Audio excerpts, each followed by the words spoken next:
Good morning, family, friends, followers, and guests. Thank you for dropping in.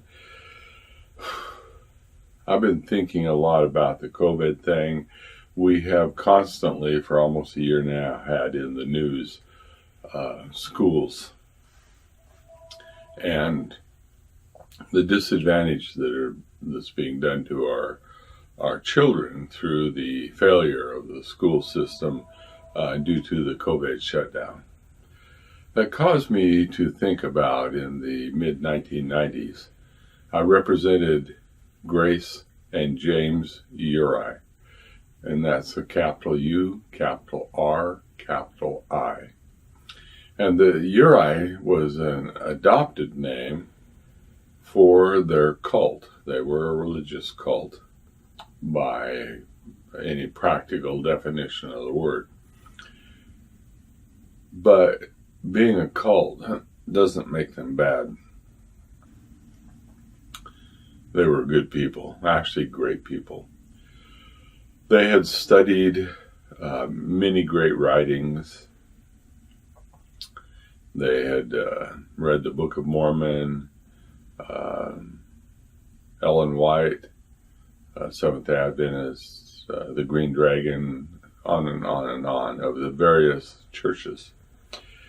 And they had come to a philosophical crossroads, and they believed that in the truth and the love of the Lord stood wisdom, and it taught fundamental principles.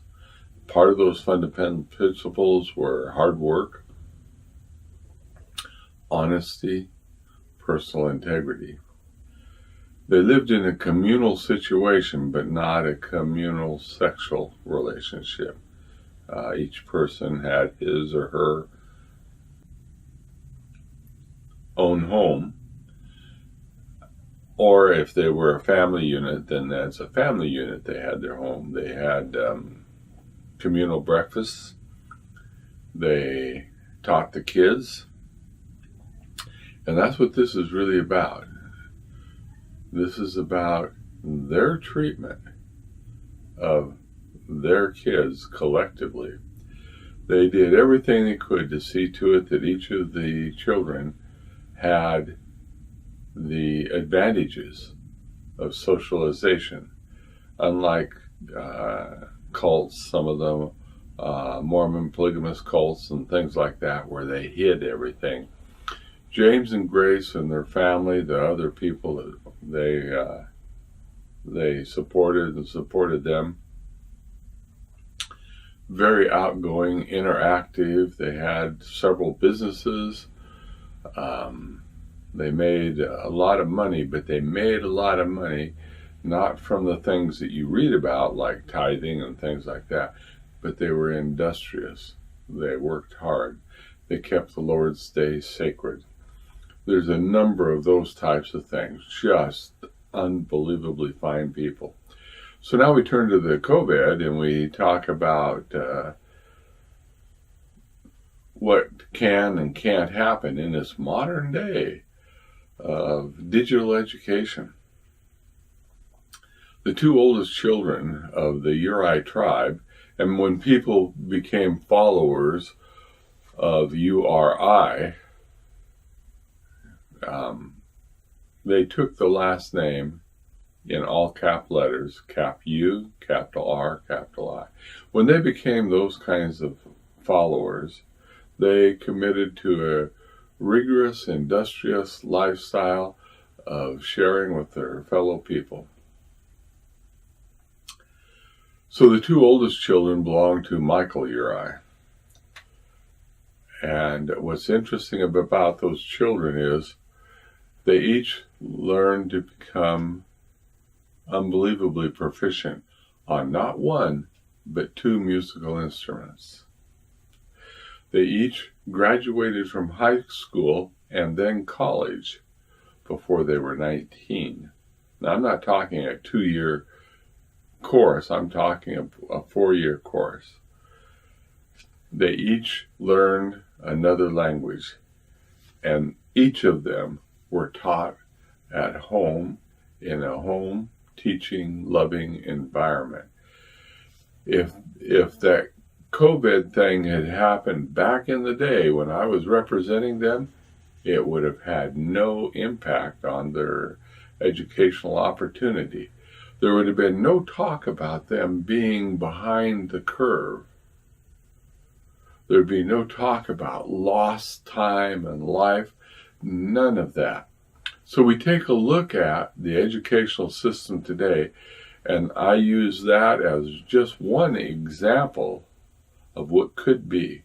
Another piece of that was, I think it was in early 1960s, 64, 63, I don't know, somewhere in that area.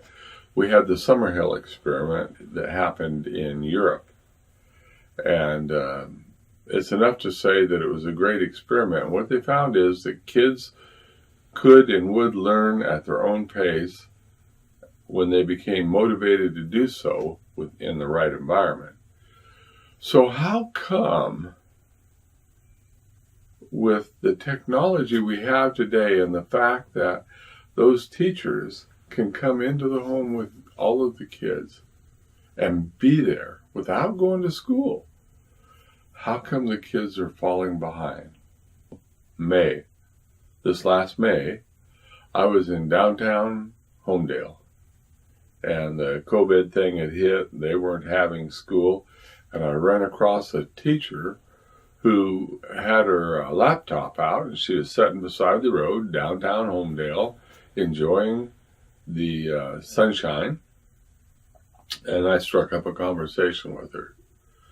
And she was handling a classroom of almost 40 kids, one teacher, not 2, 3, 4. It was all online. How have our kids been disadvantaged educationally by the COVID? What is the truth of that? So let me share with you some of the observable truths. One of them is that probably the nation's largest union is the teachers' union. And they have consistently fought for fewer and fewer hours of actual contact time with the kids.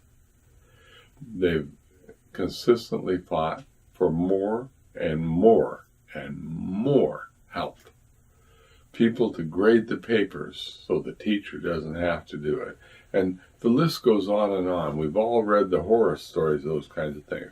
What is different about that in the COVID experience and what Grace and James were doing with their family construct back in the mid-1990s, 25 years ago? So as I watched this thing unfold, the part of the clear question, the reality that I think all of us could look at if we would simply open our eyes, and we don't need some dumb pundit who has an idea about it. We can figure this out for ourselves, and we look at what's really going on. Who's lying to us? What are they lying about? What is their observable agenda? What is the truth of the matter? And between the two political parties, we have a whole lot of truth about power, power hunger, and control. Face masks. They're as meaningful as seatbelts. And I'll tell you the connection there. If you slow the traffic down enough, you don't need seatbelts. But we have to have seatbelts because the way our economy moves, it moves on the wheels that drive the delivery system for the goods in America. And so we can't afford to slow it down and have fewer deaths. We as a nation, your leaders, are willing to pay that price. And so what they're going to do is they're going to allow you to be at a lot higher risk, and then they're going to add extra safety features. and you're going to pay for it when all they have to do is slow it down. Well, the same thing is true for education. All a teacher needs to do is teach. What a novel concept. When I was substitute teaching last year, I walked into the room. The lesson format was already laid out, pre-approved. The teacher didn't have to create it. It was given to him, along with an itemized list of what they're going to do at what time during each period and how they're going to go about it. It was absolutely amazing. I was an adult babysitter. I got paid a hair more than minimum wage to have as much as 180, 200 kids in a day go through the class that I was babysitting for. We don't need no stinking teachers. We really don't. If, as parents and grandparents and loved ones, we take on the responsibility that belongs to us to take care of our kids and see to it that they get the basics. And I mean the educational basics. With that said, I'm real curious how this thing's going to work out over the next few months. The fight for control and who's going to come into power, whether we're going to truly have a check and balance system, what's going to happen in Georgia, a bunch of those kinds of things. But to close the circle, James and Grace were amazing people. Their followers were industrious, loving, open-armed people. The children were all extremely well educated at a much higher standard than what you see in the colleges today.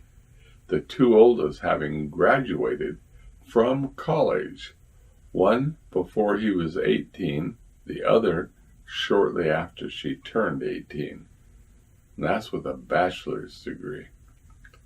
So I take these things as a reality and facts because I personally observe them.